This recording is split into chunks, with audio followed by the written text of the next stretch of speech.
Gabay sa bawat landas, ilaw ng katotohanan, balitang tapat, makabuluhan at walang kinikilingan. Ang inyong liwanag sa mundo-mundo ng impormasyon. Ito ang Tala Balita. Magandang umaga, Pilipinas. Nitong Pebrero 28, 2025, formal na binuksan ang selebrasyon para sa ika-115 anibersaryo ng Western Philippines University sa pamamagitan ng isang solidarity parade. Ang buong kaganapan na ipabalita sa atin ni Kate Lorenzo.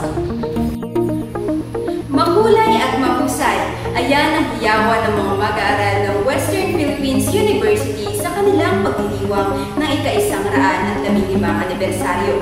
Makikitang mahulay at mahusay na sinalubong ng mga mag-aaral at mga guro ang Solidarity Parade para sa unang selebrasyon nitong Biyernes, Pebrero 28, taong 2025. Nagsimula ang nasabing parada sa main gate hanggang Oval. Suot-suot ang mga kulay ng costume at nagagandahang mascot na sumisimulo sa bawat kolehiyo na kinabibilangan ng College of Education, College of Criminal Justice Education, College of Engineering and Technology, College of Arts and Sciences, College of Public Administration and Management, at College of Agriculture, Forestry and Environmental Sciences. Nagbabalita, Kate Lorenzo. Hindi na dyan umiikot sa Solidarity Parade ang nasabing selebrasyon. Mayroon din silang mga programa na swak sa mga WP1s na nag-iiwan ng aral at mga bagong kaalaman na makatutulong sa kanilang pag-aaral. Magbabalita, April Heidi Kahila. Hindi lamang ito nakatuon sa selebrasyon para sa pagtatag ng Western Philippines University.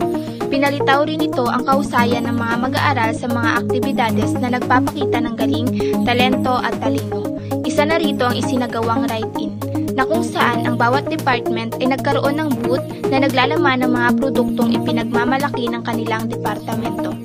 Ilan sa mga halimbawa na makikita sa aktibidad na ito ay ang iba't ibang imbensyon, mga instructional materials, aklat na nailimbag ng mga profesor at marami pang iba.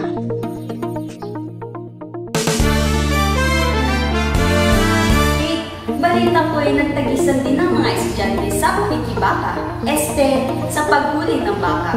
Tama ka dyan, Miss Althea. Nagpakita rin ng aking lakas ang mga cowboy at cowgirl ng WPU sa rodeo. Narito ang hashtag, hindi lang yan, ni Reyna Elentivio.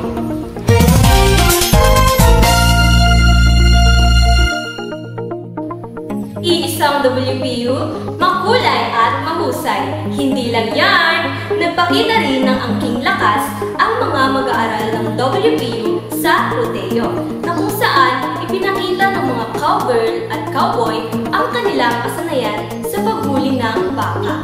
At hindi lang yan, nagpasiklaban din sila sa pagrampa ng kanilang mga cowboy at cowgirl outfit, na kung saan ay nakamit ni Ginoong Ronald R. Gallia ang titulo bilang Mr. Rodeo 2025 at Erica T. Candong bilang Miss Rodeo 2025.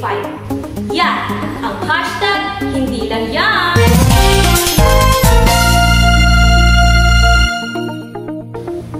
Ayan ang mga balitang pala ngayong araw. Ako si Kate Lorenzo, ako si Althea Sundin, at ako si Reyna Elentivio.